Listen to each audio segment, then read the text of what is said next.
بسم اللہ الرحمن الرحیم۔ القاسب حبیب اللہ، محنت کش اللہ کا دوست ہے۔ ایک بار ایک شخص حضور صلی اللہ علیہ وآلہ وسلم کے پاس آیا۔ اس کے ہاتھ کھردرے اور سخت تھے۔ آپ صلی اللہ علیہ وسلم نے اس شخص سے پوچھا کہ محنت اور مشقت کرتے ہو؟ اس شخص نے بتایا کہ پہاڑوں کی چٹانیں کاٹ کر روزی کماتا ہوں۔ یہ سن کر آپ صلی اللہ علیہ وسلم نے اس محنت کش کے ہاتھ چوم لیے۔ محنت کش اللہ تعالیٰ کا دوست ہے۔ حضور نبی کریم صلی اللہ علیہ وآلہ وسلم نے مزدور کے حقوق پر بہت زور دیا اور فرمایا کہ مزدور کی اجرت اس کا پسینہ خشک ہونے سے پہلے ادا کر دی جائے۔ بلا شبہ اگر مزدور کو مزدوری وقت پر نہ ملے تو اس پر کیا بیتے گی اور اس کے گھر کا چولہا کیسے جلے گا۔ بقول شاعر، نیند آئے گی بھلا کیسے اسے شام کے بعد، نیند آئے گی بھلا کیسے اسے شام کے بعد، روٹیاں بھی نہ میسر ہوں جسے کام کے بعد۔ اس دور میں غریب محنت کش کے لیے رزق حلال کے 2 لقمے کمانا بھی جوئے شیر لانے سے کم نہیں، جبکہ محنت کش کو محنت مزدوری کے دوران جس صفاقانہ رویے کا سامنا کرنا پڑتا ہے وہ الفاظ میں بیان نہیں کیا جا سکتا۔ محنت کشوں کا ایک طبقہ تعمیراتی کاموں، کھیتوں، کھلیانوں، ورکشاپوں اور دیگر فیکٹریوں اور دیگر مقامات پر مشقت کرتا ہے، جہاں مالکان کی جانب سے ان کے حقوق کو سلامتی سے متعلق خیال تو درکنار بلکہ ان کا بری طرح استحصال کیا جاتا ہے، جبکہ دوسرا طبقہ سرکاری یا پرائیویٹ اداروں، کاروباری مراکز، کارخانوں میں ملازمت کرتا ہے۔ سرکاری اداروں کی صورتحال تو کچھ بہتر ہے، مگر پرائیویٹ کمپنیوں اور اداروں میں کام کرنے والے ملازمین اکثر پریشان حال نظر آتے ہیں، جہاں ان سے 8 گھنٹے کی بجائے 12-15 گھنٹے کام لیا جاتا ہے، جبکہ تنخواہ اس قدر کم دی جاتی ہے کہ ضروریاتی زندگی کے لیے ناکافی ہے، اور وہ بھی وقت پر نہیں دی جاتی، اور کچھ کمپنیاں تو 2-4 ماہ کے بعد تنخواہ دینا بند کر دیتی ہیں، جس پر مجبوری میں ملازم بغیر تنخواہ لیے کمپنی چھوڑنے پر مجبور ہو جاتا ہے، اور وہ لیبر کورٹ میں بھی اپنا مقدمہ لے کر نہیں جا سکتا کیونکہ اس کے پاس وہاں کام کرنے کا کوئی پروف اور ثبوت نہیں ہوتا۔ معاوضے کا نہ ملنا بھی کوئی اتنی بڑی بات نہیں، بلکہ دل دہلانے والی بات تو یہ ہے کہ بعض اوقات غریب مزدور کی عزت نفس بھی اپنے مالکان کی غیر انسانی سلوک کی وجہ سے اتنی مجروح ہوتی ہے کہ وہ ایسی ذلت کی زندگی پر موت کو مقدم جانتے ہیں۔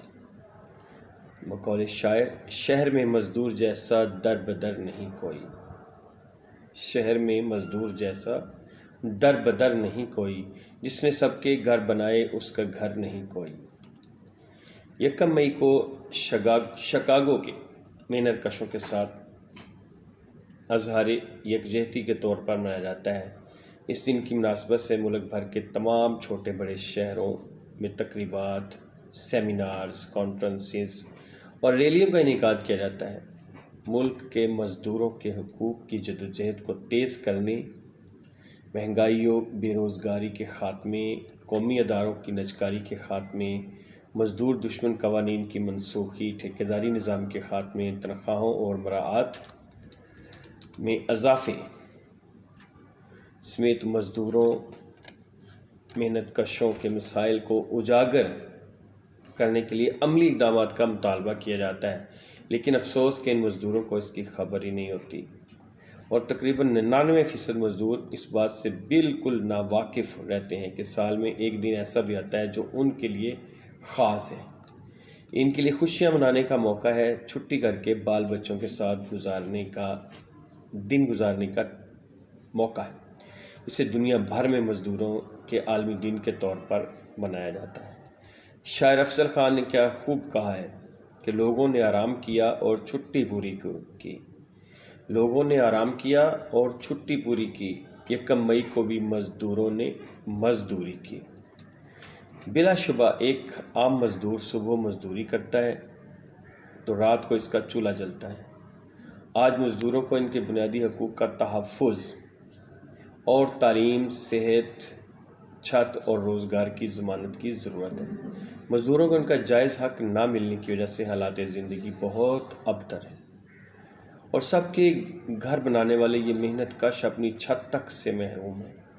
باقی پاکستان قائد اعظم محمد علی جناح نے فرمایا تھا، بانی پاکستان نے، کہ پاکستان مزدوروں کی خوشحالی کے بغیر ترقی نہیں کر سکتا۔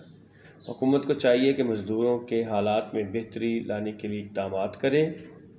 ضرورت اس امر کی ہے مزدوروں کی اجرت اور تنخواہوں میں مناسب اضافے کے ساتھ ساتھ ملک میں روزگار کے مواقع پیدا کر کے غربت اور مہنگائی کا خاتمہ یقینی بنانے کے لیے اقدامات کیے جائیں تاکہ محنت کش طبقہ خوشحال ہو سکے۔ اور اس کا ایک فارمولہ یہ ہے کہ جو سونے کی قیمت کے ساتھ مزدور کی تنخواہ اور دہاڑی کو نقدی کیا جائے۔ جتنی ایک تولہ سونے کی قیمت ہے اتنی ہی مزدور کی جو تنخواہ ہے منتھلی اتنی ہو تو پھر گزارا ممکن ہے، پھر وہ اس زمانے کی دوڑ اس مہنگائی کے ساتھ چل سکتا ہے۔ لیکن بدقسمتی سے ہم ایسا نہیں کرتے، بلکہ ہمارا تو یہ حال ہے کہ ہم مزدور بیچارے سے کام لیتے ہیں لیکن اس کا حق بھی ادا نہیں کرتے۔ لیکن ہمیں یاد رکھنا چاہیے کہ ایک دن اللہ کی عدالت میں بھی حاضر ہونا ہے، اور کاش جب سے یہ سرمایہ داری نظام رائج ہے تب سے یہ حال ہے۔ علامہ اقبال نے فرمایا تھا، لینن خدا کے حضور میں، جو ان کی بڑی مشہور نظم ہے، کب ڈوبے گا سرمایہ پرستی کا سفینہ، دنیا ہے تیری منتظر اے روز مکافات، تو قادر و عادل ہے مگر تیرے جہاں میں ہے تلخ بہت بندہ مزدور کے اوقات۔ لیکن انشاءاللہ وہ وقت ضرور آئے گا جب مزدور کے ہاتھ میں زمام کار ہوگی اور اس کو اس کی محنتوں کا صلہ بھی ملے گا اور پھل بھی ملے گا انشاءاللہ۔